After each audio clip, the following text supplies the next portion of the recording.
So, my apologies, I will speak in English.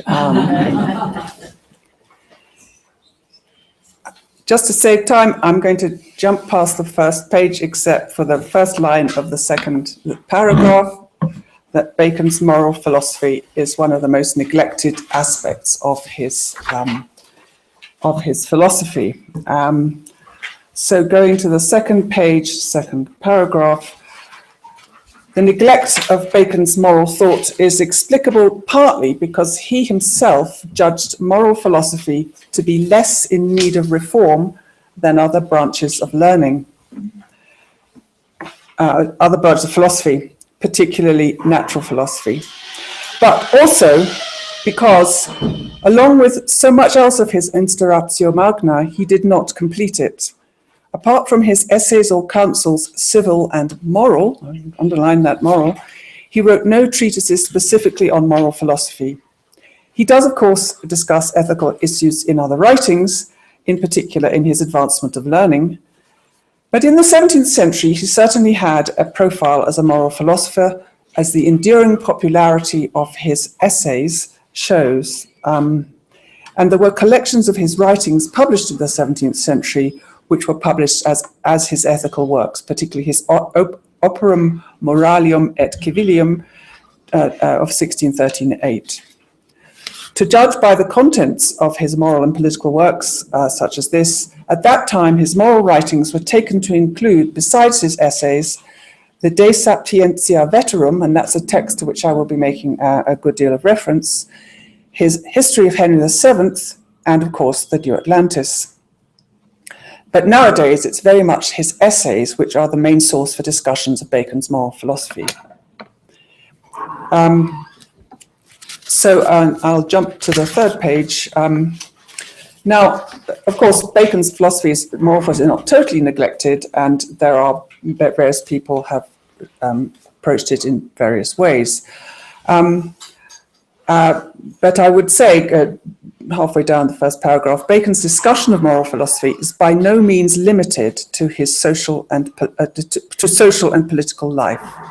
In fact, his moral philosophy, as opposed to his political and social philosophy, is by definition, his definition, concerned with interior goodness, the goodness of the individual. Moral philosophy, writes Bacon, proposeth to itself the framing of internal goodness.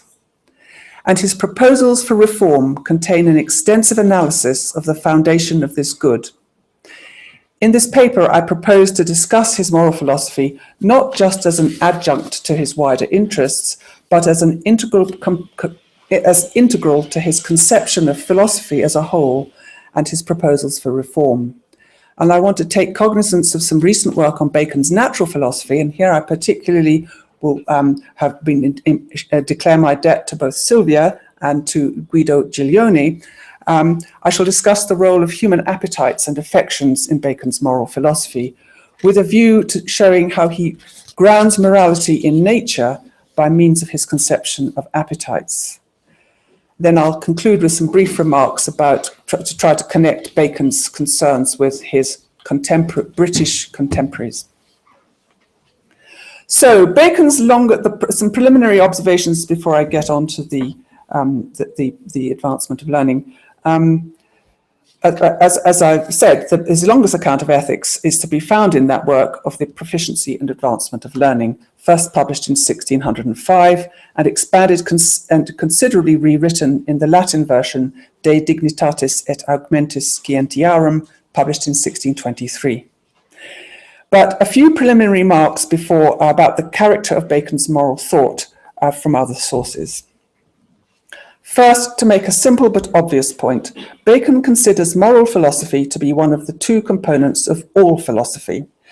This is a point made in the De Sapientia Veterum, where he interprets the Greek myth of Orpheus as an allegory of philosophy, not just philosophy in general, as in the title, but of all philosophy. The fable, he says, seems to hold out a picture of a universal philosophy, and he then goes on to interpret Orpheus's musicianship in a way that makes it clear that philosophy is comprised of ethics and natural philosophy. The music of Orpheus is of two kinds, he writes. one that appeases the infernal powers and the others that draws together the wild beasts, and we're coming back to animals here, of course. The former properly relates to natural philosophy and the latter to moral philosophy or civil society. And it's not difficult to see from Bacon's gloss on how the story of Orpheus, it's not difficult to see from Bacon's account of how Orpheus charmed the animals, trees, and even stones with his music, that he intends the story as an allegory of moral philosophy or civil society. To continue, the quote, by applying her powers of persuasion and eloquence to insinuate into men's minds the love of virtue and equity and peace, philosophy teaches the peoples to assemble and unite and take upon them the yoke of laws and submit to authority, and to forget their ungoverned affections in listening and conforming to the precepts and discipline. Whereupon soon follows the building of houses, the founding of cities, the planting of fields and gardens with trees, insomuch that the stones and the woods are not unfitly said to leave their places and come about her. In this excerpt, the primary conception of morality pertains to civic virtue as a socializing and moralizing power. The civilizing process is one that involves using rhetoric, that is, persuasion and eloquence, and overcoming other drives. But beyond linking virtue to equity and peace, Bacon does not expatiate on the nature of virtue. It is, as I said, fair to assume from this context that the love of virtue involves social good of some kind, but Bacon is actually quite unspecific as to its precise nature. This brings me to my second preliminary point. Throughout his work, Bacon is strikingly reticent about traditional moral virtues. It is therefore difficult to characterize him as a moral thinker by this means. He is not concerned with identifying the highest good, nor does he undertake to supply a list of virtues. He does make reference to some virtues, and he does so in positive terms, notably to charity, fortitude of mind, prudence, also gratitude and friendship, but not enough from which to compile a comprehensive list. He also declares the compatibility of his views on ethics with the teachings of Christianity, singling out charity as the highest virtue of all, which, he says, fasteneth all virtues together. In other respects, the complexion of his moral philosophy is Stoic, especially his view of moral philosophy as a medicina mentis, which frees the mind from disruptive passions. The virtues which he names most frequently, fortitude and constancy, are Stoic virtues. And he criticizes philosophers from withdrawing from civil business. The truly moral person should face up to the challenges, the indignities and perturbations of public life. But before we neatly characterize Bacon as a kind of Christian Stoic, there are other pronouncements on goodness and virtue to consider. A strikingly different statement comes in an early unpublished text entitled Valerius Terminus, where Bacon outlines what he calls the quaternion of the good. The quaternion of good. He tends not to use the definite article when he refers to good. And this he specifically contrasts with, quote, long and wandering discourses of pleasure, virtue, duty, and religion, end of quote, produced by philosophers who waste their time in, quote, an infinite quantity of debate touching good and the highest good. It would have been better, he writes, if they had examined motions of the natural world, if they had, quote, cast their eye abroad upon nature and beheld the appetite that is in all things. He then proceeds to list these appetites which produce fourfold goodness, this quaternion of good. And he rather enigmatically names them as, a quote, enjoying or fruition, effecting or operation, consenting or proportion, and approach or assumption. They are rather mysterious terms, and at this point I won't try to explain what he means, or what their relevance might be to moral philosophy. All I shall do at this point is to highlight the fact they bear some relation to appetites, and that appetites are to be found in everything. The appetite that is in all things, he says. Elsewhere, he claims that appetites, quote, contain in them the roots of all natural actions. And the motions or appetites which he mentions in Valerius Terminus are various kinds of motions which are consistent with those listed in Novum Organum, which Dan talked about yesterday. In human beings, these motions are desires, and as has been shown by recent work on Bacon's matter theory, appetites are inbuilt tendencies in material nature which are connected with the drive for self-preservation that is crucial to the prolongation of life. Appetites are not of themselves evil, since they are tendencies or inclinations towards self-preservation, and therefore, in some sense, tendencies towards the good. Now, this passage from Valerius Terminus is suggested of a radically different approach to ethics from received moral philosophy. But since the relation of Valerius Terminus to the rest of Bacon's oeuvre is uncertain, it seems to be a preliminary sketch. We can't take this passage as anything more than indicative of a line of thought about the ground of goodness. However, it does find an echo in his main work, Advancement of Learning, where it is considerably elaborated.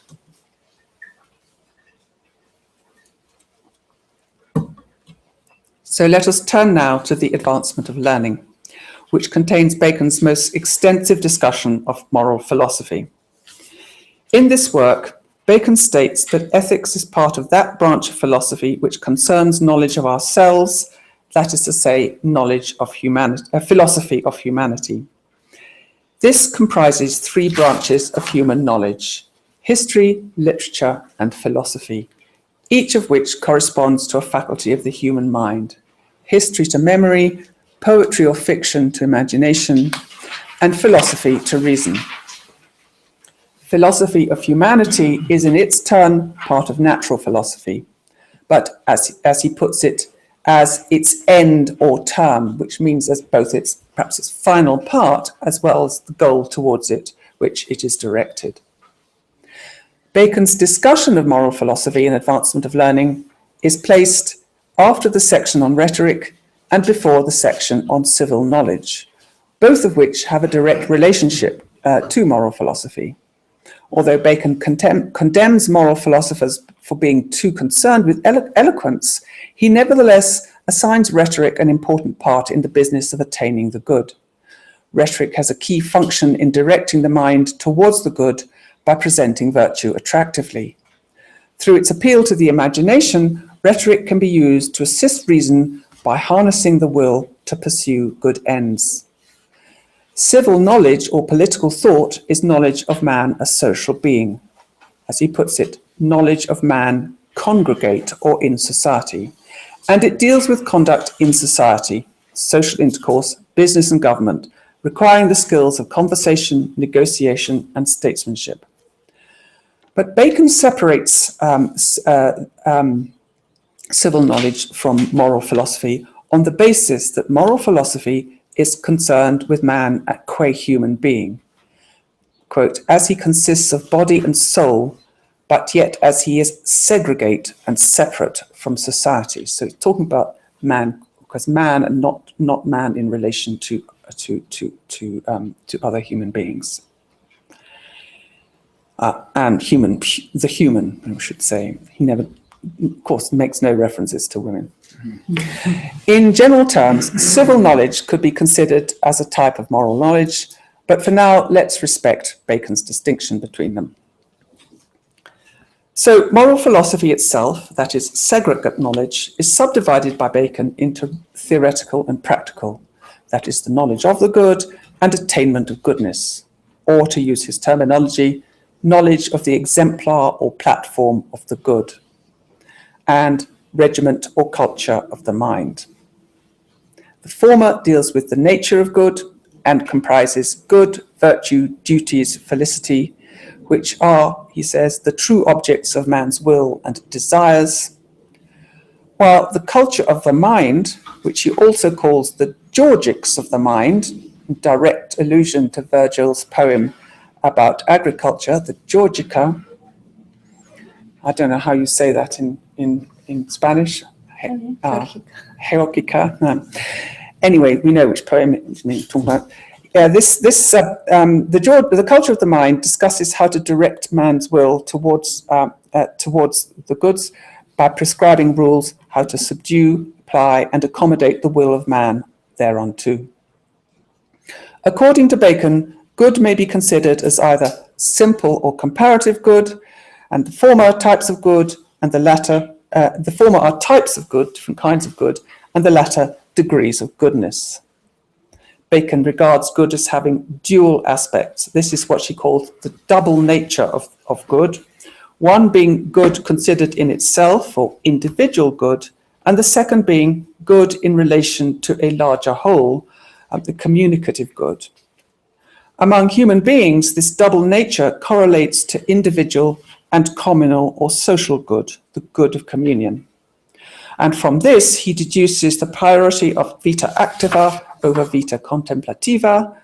Individual and public good, each in themselves, are subdivided into active or passive, with a higher value. Bacon puts a higher value on the former, that is active good. Public good in this sense is not to be confused with social good, that is the good of society, since it's particular to the particular human being, rather than the person as a member of society. Private good concerns man as an individual, and these various goods are hierarchized by Bacon in a way that privileges public over individual, active individual good over passive individual good. Well, the principal aim of the discussion of moral philosophy and advancement of learning, as in the discussions of the other branches of human learning, is to identify its deficiencies and to propose remedies for these shortcomings. The main ones which Bacon identifies in existing moral philosophy are first, that it has distracted attention from the proper study of natural philosophy, and secondly, that it has itself been misdirected to fruitless discussions of the nature of the good at the expense of the means to attain it. He observes that there is no shortage of models or exemplars of virtue and duty, but that not enough attention has been paid to how these can be achieved. While the ancients have supplied descriptions of moral ideals, they have overlooked the commonplace or ordinary. Quote, men have despised to be conversant in ordinary and common matters, preferring to elaborate grandiose theories. Broadly speaking, the reform of moral philosophy proposed by Bacon involves a more empirically based ethics with a shift in focus onto the attainment of good rather than the nature of virtue. And there are basically two components to his proposal for reform: experiment or experience on the one hand, and education, rhetoric on the other. To take experience first, ethical knowledge requires an understanding of human nature, which is to be acquired through observing human behavior, either directly from observing those around us or from recorded examples. Just as the accumulated data from natural history provide the materials for constructing a new natural philosophy, so human history and literature provide a repository of concrete particulars of human nature and human behavior on which an experiential moral philosophy is based. Its sources are history, poetry, and daily experience, which are goodly fields where these observations grow. These are, basically, literature, human writing, are especially rich source for accounts of the affections. He recommends biographies or history of lives as useful for discourse of business, and history or history of times are recommended for discourse of government. And one way of thinking about the experiential and accretive aspect of his moral philosophy is as a moral history, equivalent to the natural history which forms the backbone of his natural philosophy. And this is epitomized in the essays, which are essentially an unsystematic collection of observations to which Bacon continued to add throughout his life. The second component of Bacon's reform of moral philosophy concerns the attainment of virtue. He stresses the importance of moral education, or what he calls culture and regimen of the mind. And although, as noted earlier, he held there to be an inclination to good in all things, moral knowledge is not innate, but has to be inculcated. Moral virtues, he writes, are in the mind of man by habit and not by nature. Accordingly, Bacon recommends habit formation through education as the most practical means to achieve virtuous ends. The proper subject of moral philosophy being the will, appetites and affections, we must learn to direct them towards the good, to, quote, procure the affections to fight on the side of reason and not to invade it. One way to do this is by means of persuasion, by colouring courses of action to appeal to the imagination. Another is to balance our passions one against another, to set affection against affection, and to master one by another, even as we use beast to hunt with beast, dogs to hunt deer, for example. Bacon's emphasis on the practical method of practical aspect of moral conduct also accounts for the close link which he perceives between moral philosophy and rhetoric. And although he criticizes Aristotle for failing to discuss the role of affections, he commends him for recognizing the interconnection of rhetoric and philosophy by situating rhetoric between logic and moral philosophy.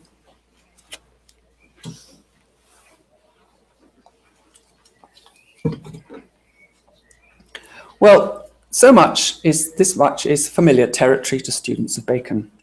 But there is another aspect of Bacon's critique which has received less attention, and that is his view that moral philosophers have consistently failed to investigate the origins of good and evil. So it's this that brings us back to the role of the appetites. Bacon calls the investigation of the origins of good and evil, quote, the inquiry concerning the roots of good and evil and the strings of those roots. By the expression, the strings of those roots, I take him to mean the lateral fibers of a root system. So it's part of the complexity of the root. This image of roots is one of cultivation. So it's connected with the same image from husbandry or farming derived from Virgil, which Bacon uses for his notion of the culture of the mind. And culture in that sense, of course, is cultivation in horticultural sense, of course. Thus, the reference to roots obviously refers to the cultura animi discussed in this part of the advancement of learning. But it's a metaphor which Bacon also uses to describe the great instauration earlier in the book. His proposals for the renewing and refounding of human knowledge, he writes, for it is in knowledges as it is in plants. If you mean to use the plant, it is no matter for the roots. But if you mean to remove it, to grow, then it is more assured to rest upon the roots than slips. Slips means cuttings. So the delivery of knowledges is as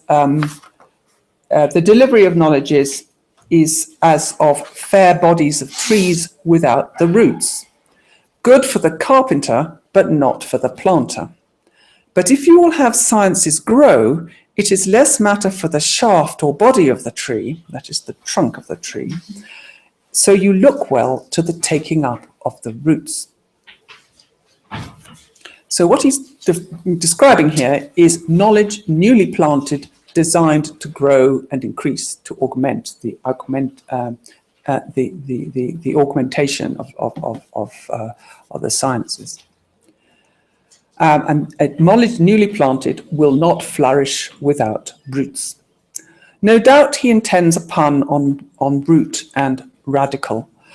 He uses the same image when he recommends to James I to found lots of colleges to promote the new learning, advice which the king didn't take. In the case of the foundations of the knowledge of good and evil, the roots of the tree take on strongly biblical connotations. How far Bacon intended this is hard to be sure. there is certainly no direct reference to the fall in Bacon's discussion of moral philosophy. I'm referring to the passage in Advancement of Learning, of course. He is explicit, however, that if moral philosophers had investigated the roots of moral knowledge by investigating nature, they would have obtained better results. And in a passage in the 1640 edition of Advancement of Learning, strongly reminiscent of the passage in Valerius Terminus to which I referred earlier, he writes, if before they, that is the philosophers, had addressed themselves to the popular and received notions of virtue, vice, pain, pleasure, and the rest, if instead of doing that, they had stayed a little longer and had searched the roots of good and evil and the strings of those roots, they had given, in my judgment, a great light unto all which might fall into inquiry afterwards, especially if they had consulted as well with the nature of things as with the axioms of morality. They had made their doctrines less prolix and more profound.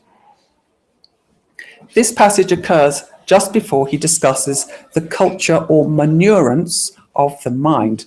Again, this cultivation metaphor, manurance is I suppose, Old English meaning manuring of the mind. He then proposes to take upon himself to openly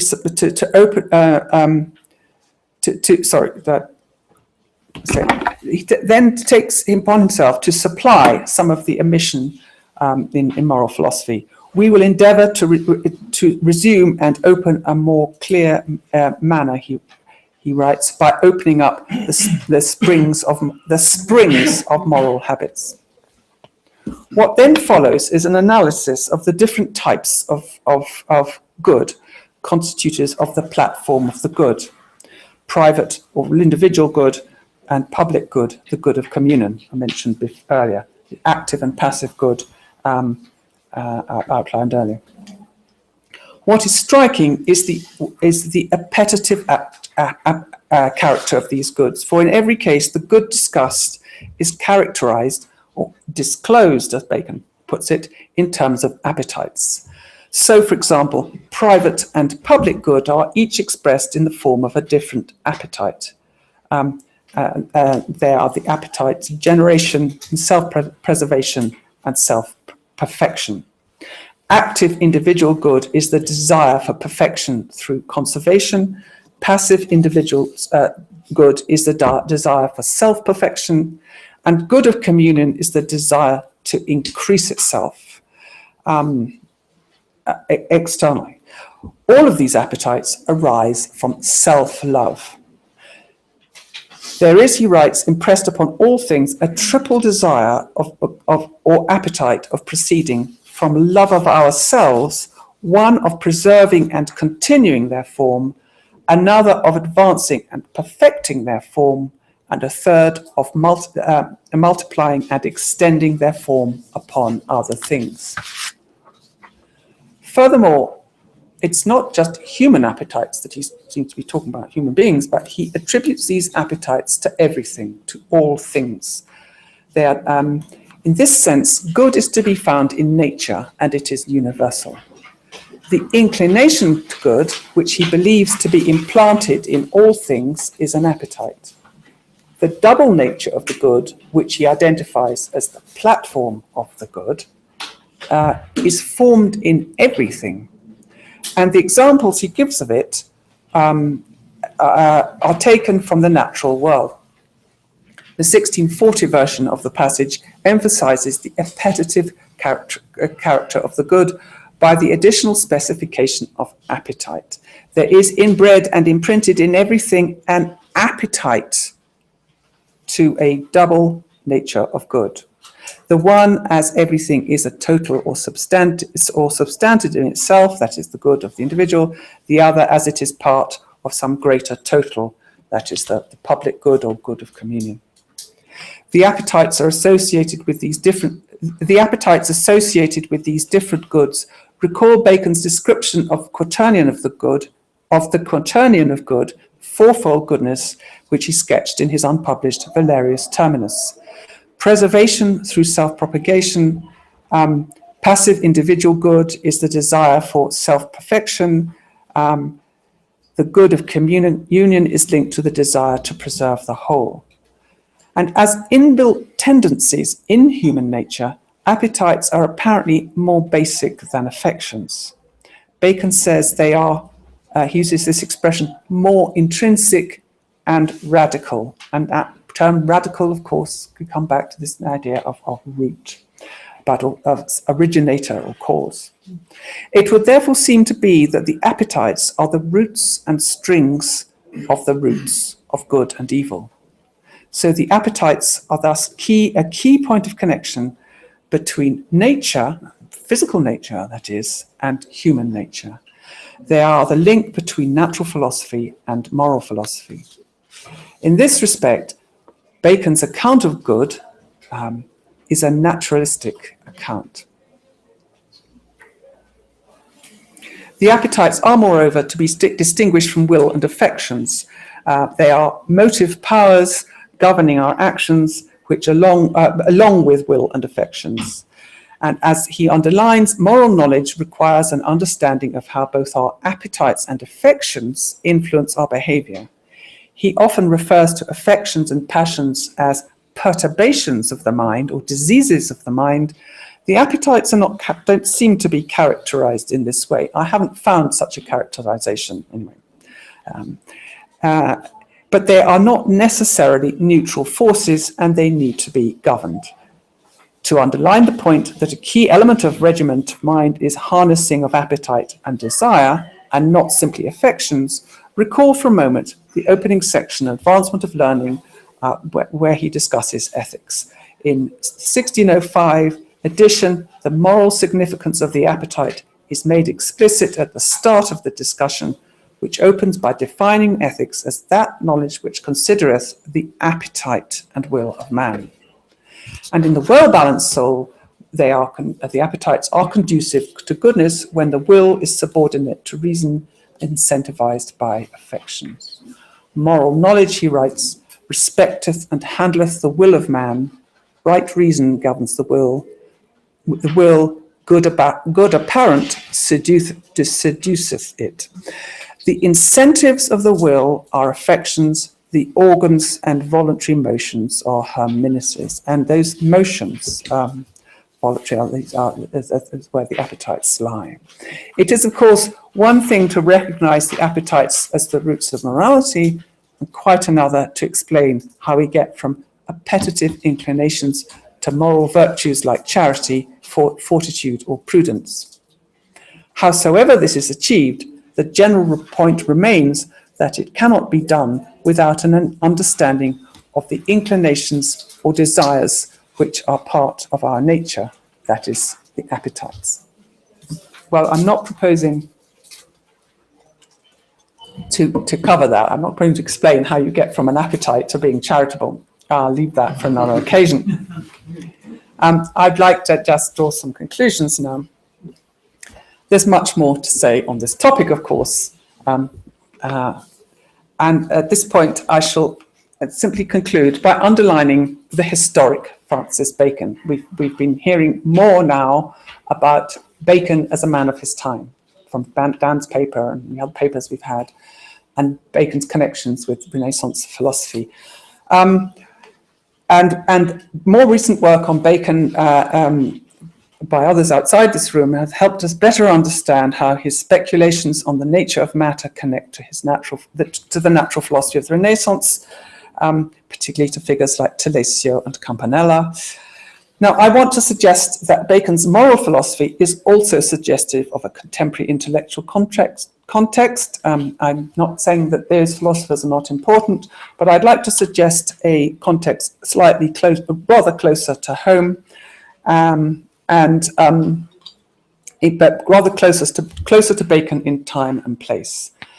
The naturalistic drift of his moral philosophy, his attention to the power of emotions in the domain of moral philosophy, and especially his grounding morality in the principle of self-preservation, invite comparison with some of the important new ideas current in the moral philosophy of the 17th century. These features of his thinking are suggestive of parallels with two of his contemporaries. The one who comes to mind most obviously, of course, is Thomas Hobbes. The other one is rather less well known, and this is Edward Herbert, but if he tends to be known as Edward Lord Herbert of Cherbury, if he's known about at all, that is. They are, I'm sure you all know about Herbert of Cherbury in Mexico. Anyway, he's definitely non-canonical. These are both thinkers with whom Bacon had direct contact. There are, of course, many significant differences between them, but common to all three are a repudiation of conventional moral pieties. All three seek to ground moral philosophy in human nature, self-love, self-preservation, and natural appetites. Herbert doesn't talk about appetites, he talks about instinct. So as a codicil to my discussion, let me return to the myth of Orpheus. Bacon's interpretation of this myth highlights parallels which he perceived between human nature and animal nature, and the role of the appetites in moral life, as capable of contributing to peaceable social order or causing nasty, brutish disorder. Now, part 3 of the Fable of Orpheus figures in the Advancement of Learning, and it's called Orpheus Theatre. Here, Bacon writes that Orpheus' music induces harmony among the assembled creatures in such a way that they forget their natural appetites or inclinations, and be these to hunt or to fight or whatever. But no sooner does Orpheus cease playing than they revert to their original bestial natures. In that feigned relation of Orpheus' theatre, he writes, where all beasts and birds assembled, forgetting their several appetites. Several in this usage means individual, particular appetites. So forgetting their several appetites, some of prey, some of game, some of quarrel, those would be the appetites, stood all sociably together, listening to the airs and chords of the harp, the sound whereof no sooner ceased or was drowned by some louder noise, but every beast returned to his own nature. So that connects nature and the appetite and defining its nature. This Bacon takes to be an allegory of the human condition. Without the harmoniousness of a governed society, appetitive disorder breaks out,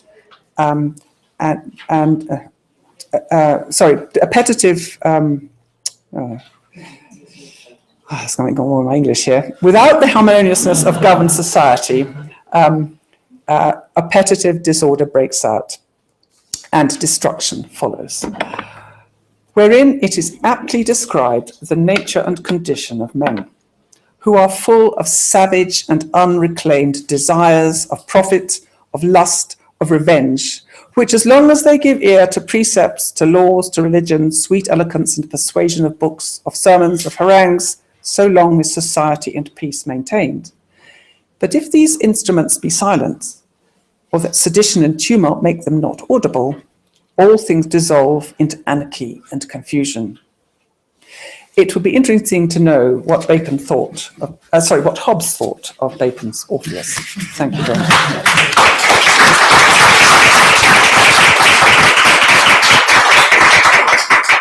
Thank you so much, Sarah. We have 10 or 15 minutes for questions. Please, Professor Carver. Thank you very much. This is very, very interesting.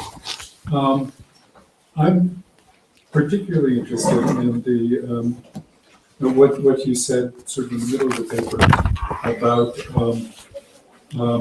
the idea of an experiential moral philosophy, and in particular talking about the essays in this connection, which recalls some of the things that Luis was talking about. Yes, yesterday quite. in his presentation. One of the things that strikes me about the essays, particularly the earlier versions of it before the 1625, the 1597 edition of the essays, is the way in which they seem to be almost random observations strung together not at all consistent, but different points of view.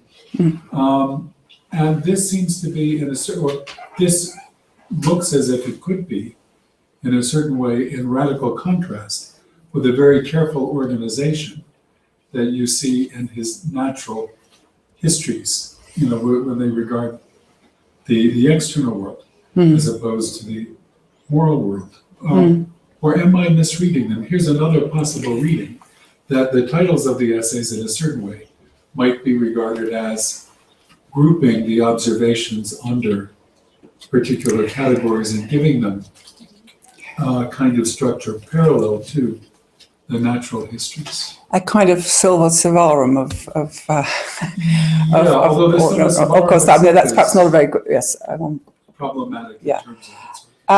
Yes, I think that's a good suggestion, because I mean, one thing that really fascinates me about the essays is that Bacon, you know, he says a good and the nature of the good, and so you go there to find his definition of the highest good and all that, and it's not there. And he tells you all sorts of things that are nothing to do with a traditional way of goodness, and some of it you might wonder whether it's anything to do with goodness at all. But it is rather like those tables you were talking about yesterday, where he's showing how they, when you put things alongside each other like that, you get a richer picture, but you kind of get a deeper sense of what it must be to get you know, that particular quality might be. And it's always the two things. One is that it's always struck me about the essays that they're like as if they're designed because they have this rather laconic, if not gnomic, feel about them. They are sort of axioms of morality, almost designed to get people to talk about it, you know, to really get into discussion. That they're proper logical. They invite discussion, and what it is. So he's not telling you. He's not preceptive. He's not telling you what the good and evil. He's saying, think about it, and then yes, and then there is this other interesting text, the colours of good and evil, and that's full of things like apparent good, and he analyzes it, and it's not good. What seems to be good turns out not to be such a good idea after all. So there is that about Bacon, this Machiavellian Bacon, rather, I feel, that work there. Yeah. But what's interesting is that he does call them essays. Yes. And at that moment, in 1597, essay is still a very new word. Yes. And it goes back, of course, to Montaigne. Yes, it's not, nothing in Bacon is accidental, and I think that is definitely a reference to Montaigne. Thank you. Carmen, por favor. I like very much the paper, and for me it's very interesting the point of view that you say that the moral philosophy in Bacon is a naturalistic form or something, or naturalistic way instead of Stoic. And it helps to understand one chapter in John Locke about power. It is the subject of liberty, and it can be you can find a relation, connection with Bacon and Hume, naturalistic philosophy. So this perspective, I think, is very interesting. Thank you very much. Thank you. Well, I would emphasize that Bacon is very careful to underline that true morality is it's equivalent of Christian virtue and so on. But it's as if he certainly wouldn't be claiming. He certainly is not just making lip service to those values, but he's really trying to find how to found it on secure foundations by understanding the natural condition. Silvia, por favor.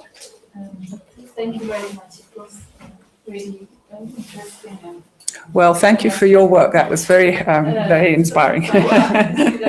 other implications. And so it's amazing what you say about the roots of good and evil and this association to the appetites. But still thinking about it, because the quotation says the inquiry concerning roots of good and evil and the strings on those roots. And when I read it in your paper, firstly I thought that maybe the appetites were the strings, but not the roots. Have you think about the differences? Yes, I think it's very difficult to be absolutely sure.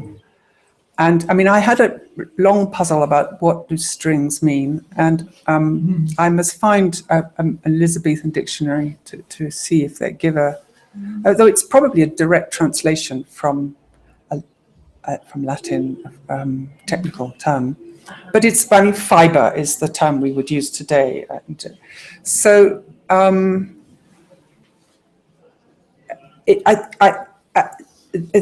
equally, it's difficult. It's sometimes difficult to decide what's the difference between an affection and an appetite.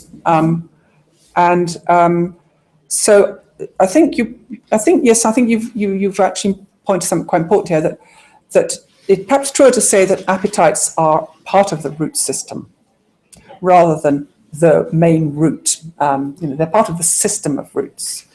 And if you and they're more radical because they're further away from the main stem, as it were. I mean, so that's perhaps a rather naive idea that the beginning of the plant is at the end of the root, but it's but it's that sense of getting further down into the depths, isn't it? My point goes to the fact that if we had all the weight, so to say, on the appetites, then so the naturalization of moral philosophy is absolute. So Yes. there is just what our Yes. tendencies Yes. define what is good. Yes, and that's why it's very important to try and understand, work out how he gets from that to acting morally in society, it would. I think it's fair. I mean, I think what I would be happy just to say at this point, because I really need to think about this some more, is that it's an essential part. The appetites are an essential component of how we think about morality, because it's part of our nature, and our nature is, after all, natural. We are physical human beings. And those appetites, I mean, this was once a living tree, of course, but I mean, the metal that this has made is made of material particles which have appetites. That's what they have tendencies that make them the way they're. So there is that crossover point, but you wouldn't talk about either the table or the lamp as in moral terms in the same way. The human complex is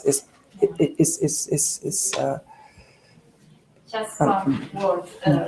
It seems very important, the fact that he doesn't talk about the fall in this context. So and that would be consistent with not taking the appetites as the ultimate ground of philosophy. Okay, thank you. Yes. We have 5 minutes left and 3 more questions. So please, Dr. Laura. Well, I am really very impressed with the whole thing. The line you take, like the various terminus, then novum organum, and finally advancement of learning.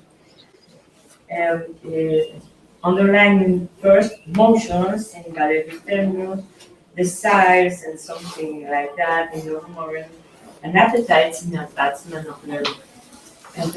And I suppose that you can construct something with that, some kind of well, something that is growing on there in the ideas of Bacon. First, only as motions, then as desires, and then finally as appetites.